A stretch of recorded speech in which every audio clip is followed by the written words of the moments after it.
ఇవాళ పట్టభద్రుల ఎమ్మెల్సీ ఎన్నిక నిన్న మొన్న బీఆర్ఎస్ పార్టీ వాళ్ళు ఎవరు తిరిగిపోతా ఉన్నట్టున్నారు. ప్రశ్నించే గొంతుక తీసుకొచ్చినాం అమెరికా నుంచి, ఆ గొంతుక కోటేయమని చెప్తా ఉన్నారు.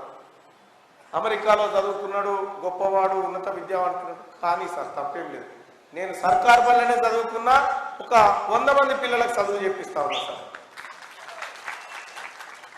నేను సర్కార్ కాలేజీలోనే చదువుకున్నా, 200-300 మంది పేద పిల్లలకు ఆపరేషన్లు చేయించి బతుకుతున్నటువంటి సార్.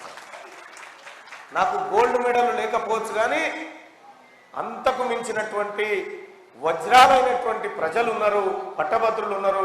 వాళ్ళందరి ఆశీర్వాదాలు నా మీద ఉన్నాయి. నాకు ఆ స్తోమత కూడా లేదు సార్, నేను అక్కడ పోయి చదువుకునే స్తోమత కూడా లేదు. కానీ నా వంతుగా ఈ ప్రజలకు ఏదో చేసిన తర్వాతనే చచ్చిపోవాలనే కోరిక మాత్రం ఉంది నాకు. అందుకోసమే ఈ పట్టభద్రుల ఎమ్మెల్సీ ఎన్నిక. నిన్న అంటా ఉన్నారు కేటీ రామారావు గారు ఎవరో, తీన్మార్ మల్లన్న గారు ఎమ్మెల్సీ పదవి కోసం తిరుగుతూ ఉన్నట్టు. తీన్మార్ మల్లన్న అనే పదం కంటే పెద్దదేం కాదనిపిస్తుంది అన్న నాకైతే. ఎందుకంటే ప్రజలు ఇచ్చినటువంటి ఆ పదం ముంగట ఇది చిన్న అంశమే.